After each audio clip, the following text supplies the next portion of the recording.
शायद इस राह से खालिद मेरे आका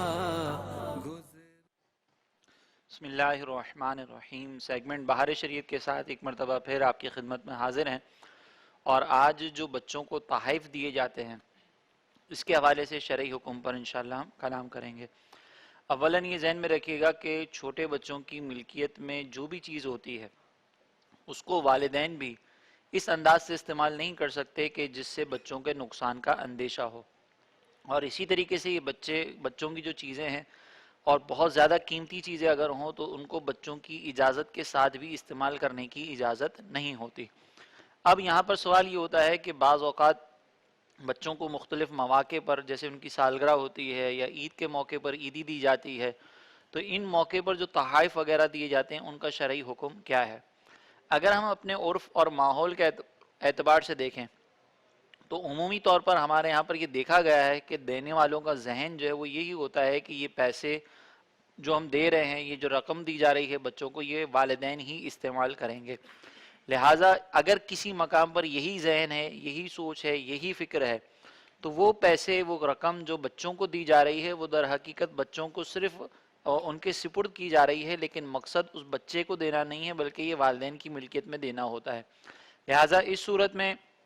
वो चीज़ जो है वो रकम बच्चों की मिल्कियत में नहीं होगी। अब इसका शरई हुक्म मज़ीद ये है कि अगर वो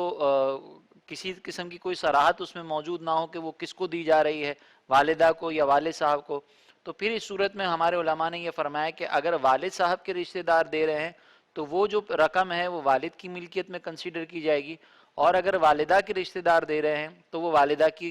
मिल्कियत में कंसीडर की जाएगी। अलबत्ता अगर कोई ऐसी चीज़ है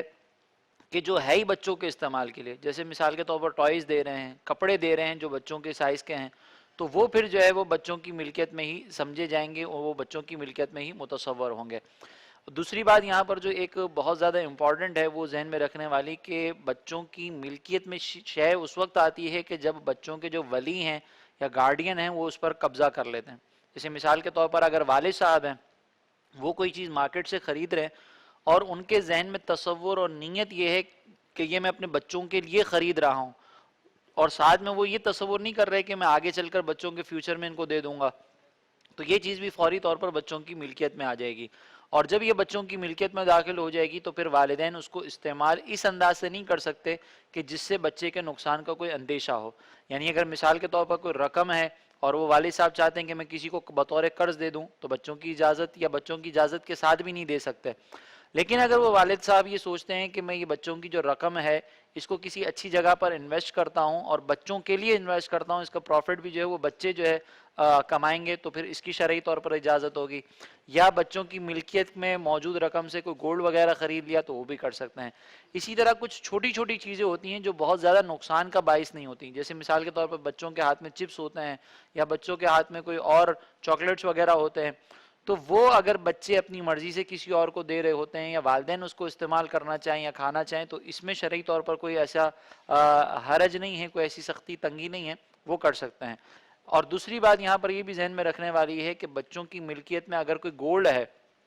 और वो बच्चे अभी नाबालिग हैं, तो उस गोल्ड पर किसी किस्म की कोई ज़कात वगैरह लाजिम नहीं होती। अलबत्ता सदका फ़ितर जो है वो बच्चों की मिल्कियत में गोल्ड होने की सूरत में बच्चों पर लाजिम होगा कि वो बच्चे उस गोल्ड के अगेंस्ट जो है वो वालिद साहब उस बच्चों की तरफ से सदका फ़ितर वगैरह अदा करें, क्योंकि ज़कात का और सदका फ़ितर का जो निसाब है उसमें डिफरेंस होता है, उनकी शराइत में भी थोड़ा सा फ़र्क है कि ज़कात जो है वो नाबालिग पर लाजिम नहीं होती, अलबत्ता सदका फ़ितर जो है वो नाबालिग बच्चे की मिल्कियत में अगर माल मौजूद हो तो उसके माल से अदा किया जाता है, और अगर उसकी मिल्कियत में माल मौजूद नहीं है तो फिर उसके जो वालिदैन हैं, उसके जो गार्डियन हैं, वो अदा करते हैं। इसके अलावा बच्चों की मिल्कियत में जो मौजूद अशिया होती हैं उनकी विरासत वगैरह भी तकसीम होती है। अगर किसी नाबालिग बच्चे का इंतकाल हो जाता है और उसको गिफ्ट में कोई चीज़ मिली है तो फिर इस सूरत के अंदर उसकी जो विरासत है वो उसके भाई बहनों में और वालिदैन के अंदर तकसीम होती है, उनके दरमियान बाकायदा